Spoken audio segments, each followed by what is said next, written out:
Hey guys, it's Viansh, welcome back to another episode of football daily. और आज के episode में हमारी पहली अपडेट है ना कहीं जो सबसे बड़े बड़े सुपरस्टार्स हैं इस इंडस्ट्री के, हम सारे सबके बारे में बात करने वाले धीरे धीरे। लेकिन सबसे पहले अपन लोग बात करने वाले हैं क्रिस्टियानो रोनाल्डो के रिगार्डिंग। तो भाई यहाँ पर रिसेंटली हमने देखा कि एवर्टन के अगेंस्ट काफी अच्छी परफॉर्मेंस आई। उसके बाद हमने देखा कि ओमोरोया के अगेंस्ट भी पूरी कलेक्टिव परफॉर्मेंस भी यहाँ पर यूनाइटेड की काफी ज्यादा सही थी।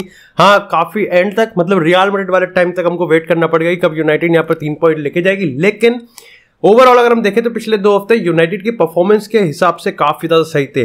और अगर पर्सनली क्रिस्टियानो रोनाल्डो के रेफरेंस की हम बात करते हैं तो उसके लिए भी काफी ज्यादा अच्छे हैं। World cup just around the corner है। पिछले अगर 2 महीने की बात करें तो काफी ज्यादा टफ थे, चाहे हम यहाँ पर ऑन द पिच परफॉर्मेंस की बात करें और चाहे हम यहाँ पर of the pitch diplomatic talks की हम बात करें, तो काफी ज्यादा टफ चीजें चल रही थी, जो कि अब कहीं ना कहीं जो गुत्थी है वो सुलझती हुई दिख रही है।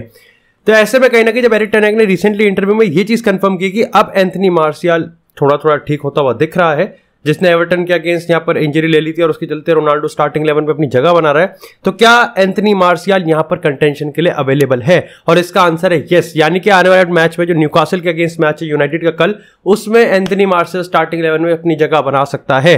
लेकिन ऐसा कंफर्म नहीं है कि रोनाल्डो बेंच पर ही रहेगा। और ये काफी इंटरेस्टिंग पॉइंट भी है, क्योंकि यार देखो, ये चीज ये बताता है कि क्या रोनाल्डो को सही में प्री सीजन की वजह से ही बाहर बिठाया जा रहा था, क्या रोनाल्डो को सही में उसकी परफॉर्मेंस की वजह से ही बाहर बिठाया जा रहा था, या फिर एक्चुअली में रोनाल्डो एरिक टेन हैग के प्ले स्टाइल को सूट ही नहीं करता।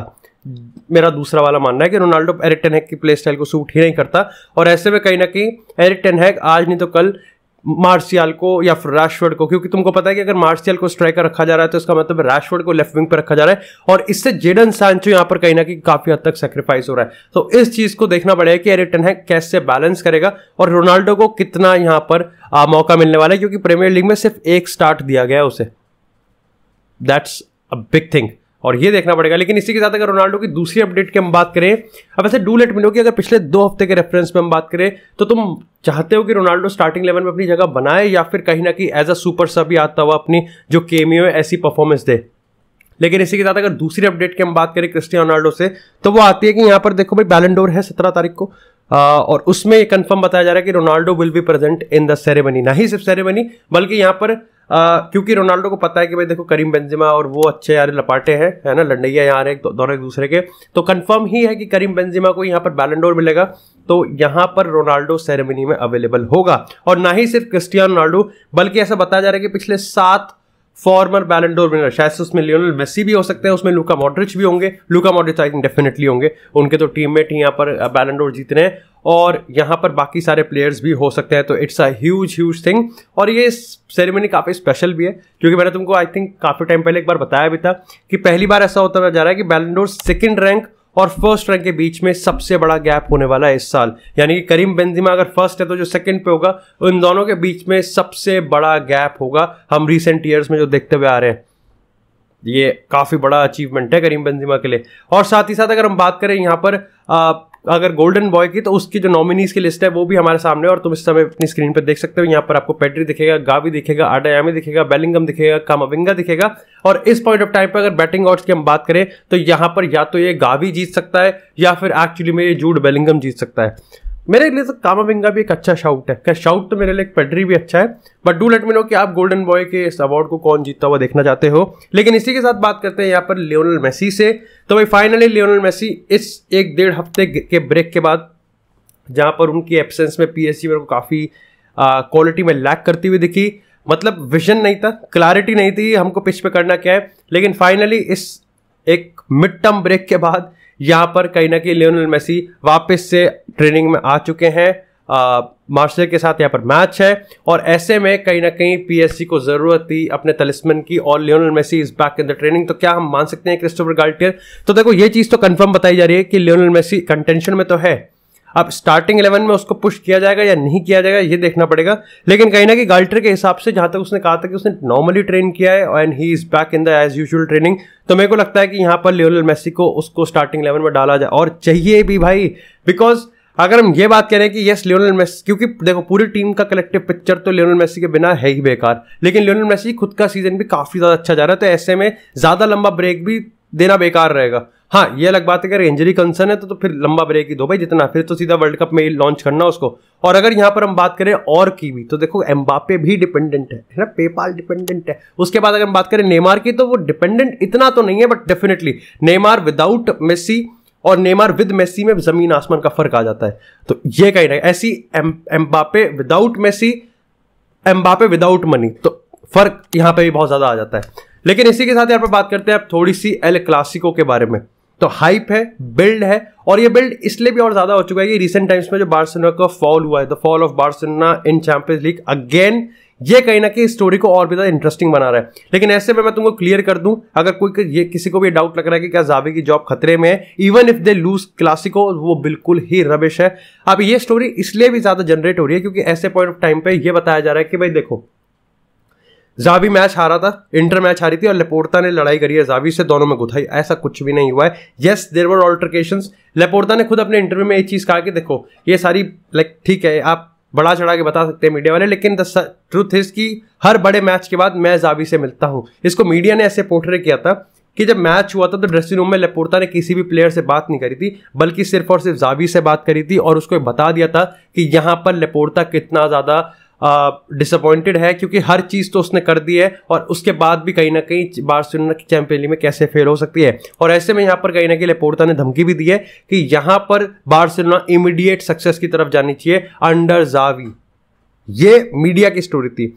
लेपोर्ता की भी आई थिंक, देखो मीडिया की स्टोरी बड़ा चढ़ा के तो थी, लेकिन गलत तो नहीं थी ज्यादा। देखो लेपोर्ता ने भी अपने इंटरव्यू में कुछ ऐसा ही सिमिलर कहा है, लेकिन ऑफ कोर्स सटल वर्ड्स के साथ कहा है और डिप्लोमेटिक होके कहा है। उसने कहा कि देखो, सबसे पहली चीज उसने फर्स्ट एंड फॉरमोस्ट कर दिया कि जावी के पास पूरे बार्सिलोना का ट्रस्ट है। बार्सिलोना फैंस, बोर्ड, प्रेसिडेंट और सोशियो, सबका वो है भाई के पास, सबका मत है। उसके बाद यहां पर उसने ये भी चीज कंफर्म कर दी कि शायद से जनवरी ट्रांसफर विंडो में एक बार फिर से हम लोग यहां पर रिक्रूटमेंट करते हुए देख सकते हैं, क्योंकि बार्सिलोना में इस समय कहीं ना कहीं एक कांस्टेंट रिक्रूटमेंट होती रहनी चाहिए। यहां पर उन्होंने इस चीज पे भी कंफर्म किया कि 20 मिलियन भी बहुत बड़ा डेफिसिट होता है अगर बार्सिलोना यहां पर चैंपियंस लीग ग्रुप स्टेज से इस समय इसी राउंड में बाहर हो जाती है और आगे फॉरवर्ड नहीं करती है, आगे यहां पर एडवांस नहीं करती है। साथ ही उन्होंने ये भी चीज कहा कि यस जावी को, मतलब उन्होंने ये चीज कहा कि देखो एल क्लासिको पे, लेट्स होप कि एल क्लासिको पे इसका जो मेंटालिटी का इफेक्ट है वो ज्यादा ना करे, और बार्सिलोना अच्छी तरह, उन्होंने कहा कि जब देखो इतना बड़ा सेटबैक होता है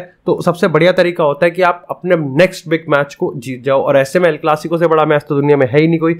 और यहाँ पे कहीं ना कहीं उन्होंने पंप करने की कोशिश की, but at the same time disappointment भी दिख रही थी उनके चेहरे पे। साथ ही बाकी बहुत सारे प्लेयर्स की हम बात करें, यहाँ पर अराउओ की बात करें और बिस्किट्स की हम बात करें, सबने काफी सारे इंटरव्यूज दिए हैं। लेकिन इसी के साथ यार बात करते हैं थोड़ी सी अब रियल मैड्रिड की। सबसे पहले तो भाई रियल बार्सा ने ये चीज कंफर्म करी है एक पॉडकास्ट में, आई थिंक अमीगो पॉडकास्ट था, कि Real Madrid is currently out of the race for Kylian Mbappe. खैर मतलब लाइव इवेंट्स में हमको कुछ और दिखता हुआ दिख रहा है। अभी जब R9 की फिल्म का प्रीमियर था तो उसमें जब फ्लोरेंटिनो पेरेज गए थे तो वहां पे जो फैंस थे वो एम्बापे चिल्ला रहे थे, भोसड़ियों को रोनाल्डो चिल्ला लेते, बट कोई बात नहीं, हम नहीं, कोई गिला शिकवा नहीं है, रोनाल्डो यूनाइटेड में भी अच्छा है।